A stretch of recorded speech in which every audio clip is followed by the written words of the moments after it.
much for joining us here in Block Show Asia. Great. And just a few things as we're talking about what's happening in Taiwan. You've introduced a little bit of legislature. Can you tell us more about that? Yeah, so my name is Jason. I am a member of parliament and legislator from Taiwan, and I actually have a nickname called a Crypto Congressman. Hold on a second. Yeah. Crypto Congressman, thank you so much for joining us here No at Block problem, Show. yeah. No, just kidding. So that's great. It's a great name. My mandate is to develop progressive legislation for cryptocurrency and blockchain. Okay. And also, I was a tech entrepreneur before I joined the parliament. So I make it my mission to remove legal barrier for this disruptive technology. Right. And so in Taiwan, I introduced blockchain legislation to provide legitimacy for the industry and also to create new business category that you can register for blockchain business and operation for a crypto exchange. And now I'm working to draft the very first securities token bill, which will be introduced in Q2 in 2019. Okay, and congratulations, number one. I have a few questions about how did you even get to that point, but we had we just had a ruling in the United States. Yeah. In California, the federal judges overturned the decisions on ICOs, saying they weren't securities. Yeah. So how do you feel about that? Well, I think, like I said, the SEC or US in general, it's always very sensitive and critical. Right. And I think it's important to watch how they observe and then send signal to things like this. But I think in Taiwan, how I got into this is on September 4th, 2017.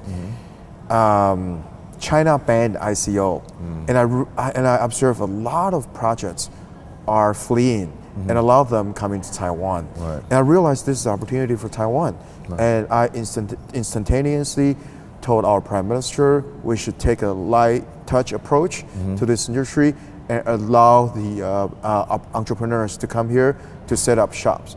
And although there are always a little bit of a friction between technology and regulation and policy, but I think it's important to remain open-minded. Right. And I feel SEC has actually they have done a decent job. They are not super tight, and I think they need to do what they need to do because it's the United States of America. We looked for them to not so much regulate, but don't let the bad actors get away. Allow us our freedom. Protect our liberties. Yeah, that's right. And I noticed that in my counterparts in the U.S. Congress, they set up the blockchain caucus, which I also set up the Parliamentary Coalition for Blockchain in Taiwan. And I know some of the congressmen. So are you working with other congressmen and other officials? Exactly. Okay. So now I created the Global Blockchain Policy Council. Okay. Where it's a network of legislators and the members of Parliament and Congress from around the world. I love this. To work together. But U.S. is now missing. So I now need to work to invite the congressman. The congressman there. Well, you know what? We'll do what we can over here at Block Show and Cointelegraph to help you out with that. Please. Because as much as we would love a revolution, that's not what's actually needed for all of us to succeed. We need an evolution to succeed. Right. That's right. Right. That's right. Yeah. And in evolution, all of us will learn and will grow and come out of our old skin, including the government. That's right. Right? And so it shouldn't be looked with such a negative outlook. Quite frankly, a lot of the indications that we've seen are very much towards the positive. That's right. We're trying to move the deregulated, into deregulation. So, I've observed in the last 18 to 24 months was a sort of the industry was sort of engulfed with this ICO bubble, and finally things start to kind of calm down. It's the best time in the history of the cryptocurrency for the regulators to come in, because now regulators can sit down with industry to figure out what's needed for this space. They actually have some sort of, albeit a short time frame of a roadmap. Yeah. They can look at what the bad actors did and try not to replicate those processes, or find the good in what the bad actor was doing and use that as a guideline for the rest of us, right? Yeah. So I find that, what is your overall outlook on ICOs? Well, I think, as I said, things are starting to calm down a little bit, and I feel the year 2019 would be a showdown of ICOs. Okay. That is to say that a lot of ICO projects raise a lot of money, but they end delivering. Right. And I think the investors will be chasing them down, the general public will be chasing down on them, and the regulators will be chasing down on them. And the way I see this is, not every project needs to do an ICO. Right. If you are able to raise within your own community and develop a service and products that is responsible and responsive to your testimony, and I think that's important to know. It's a thin line. It's very gray. In the entrepreneurial world of the idea, product, MVP, minimal viable product, right? It's such a gray area. I would love to hear ideas on how you preserve the entrepreneurial spirit. And that's why I believe regulation is important at this time in history, because anyone can raise a bunch of money just by publishing a white paper, right? And that is a little bit of crazy, and I think this puts general public at risk. It does. Of everything, of the money that they put in. So government must understand the risks involved, but so much so that they won't completely kill the industry by stifling it. So how do we understand this? That is that we must bring in the industry to have regular conversations with the government.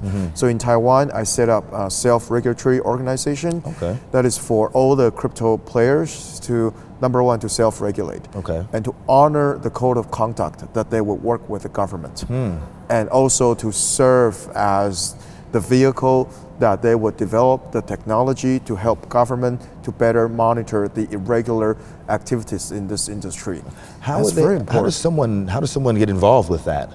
Organization? Well, we anyone can join. Anyone that is operating a blockchain business or a crypto-related business can join. And we have a certain rules and a code of conduct that you must honor. For example, you must disclose your investors' information, and all your white paper must be verified, and etc. And I think a lot of these things are reasonable, because we want this industry to be long-term and to be sustainable. We especially now that the G20, the major countries start looking at this industry now. We want them to have the right concept and the right understanding of the industry. All right. Well, what do you think about STOs? What's your opinion there?